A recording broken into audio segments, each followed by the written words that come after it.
The World Health Organization says global efforts have averted an estimated 50 million tuberculosis deaths since 2000. However, TB remains the world's deadliest infectious disease. And in 2017, 1.6 million people died of TB. During the United Nations General Assembly in New York last week, I spoke to Dr. Eric Goosby, the UN Special Envoy on tuberculosis, and asked him to elaborate on some of the efforts to fight TB.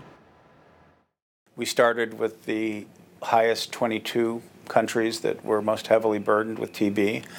That makes up almost 90% of the TB burden globally, so it was a smart move to do that.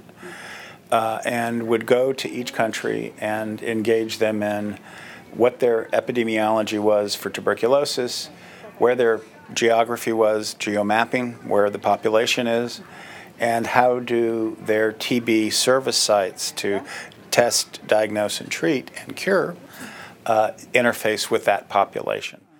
And tuberculosis is an old disease and very often, in many cases, can be cured. Why is the world still struggling with this disease? Well, you're absolutely right. TB has been documented in 5,000-year-old mummies, obviously came before that, and has learned how to infect humans but not kill them quickly.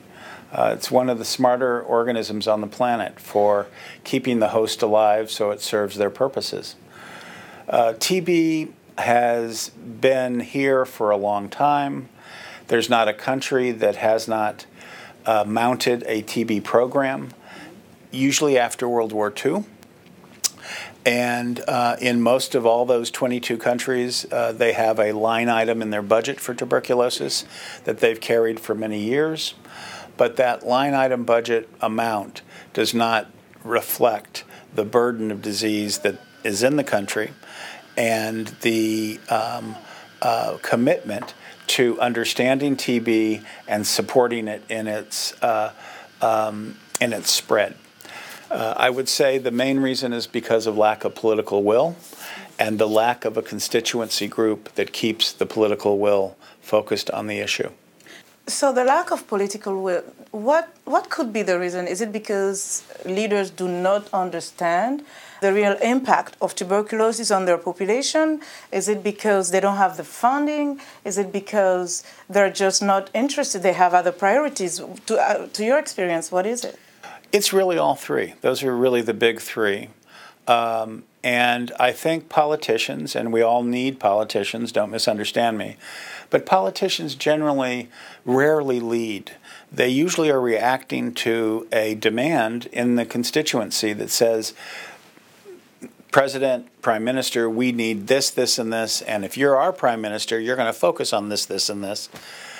HIV is an example where the constituency was well developed and strong enough to go from year to year to year, not just for one event, but for hundreds of events over many years, engage in a dialogue with political leadership about where that disease, HIV, falls in the priorities for the government, the ministries of health. TB does not create a cadre of advocates because of the intense and old stigma that TB represents in virtually every community. Sub-Saharan Africa, India, Southeast Asia, Eastern Europe, all these countries all reflect a shame that comes across an individual who's diagnosed with tuberculosis. Now, TB 86% of the time is a cure, and it costs $34 to deliver that cure. 6 months of treatment. It's not really the money. News, fewer people died from tuberculosis last year. However, countries are still not doing enough to end TB by 2030. That's according to the World Health Organization's 2018 Global Tuberculosis Report released in New York during last week's United Nations General Assembly. Heads of state and government attending the first ever UN high-level meeting on TB agreed to raise $13 billion a year by 2022 to implement TB prevention and care and $2 billion for research. They committed to take firm action against drug-resistant forms of the disease, build accountability, and to prioritize human rights issues such as the stigma that still prevails around TB in many parts of the world. Dr. Tedros Adhanom Ghebreyesus is WHO's Director General. Earlier this year, we launched a new initiative to find and treat all 40 million people who need care by 2022. We're asking all political leaders to commit to becoming 40 million champions to help us reach that goal. We need your unwavering support. We can only succeed with political commitment from the highest levels and action to back it up. Second, we need increased investments, especially in science and research, and we need new medicines, new vaccines, and new diagnostics.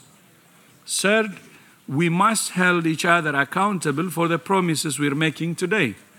That's why we're developing a multi-sectoral accountability framework with 4 components: commitment, action, monitoring, and review, to ensure we match our talk with real, lasting change.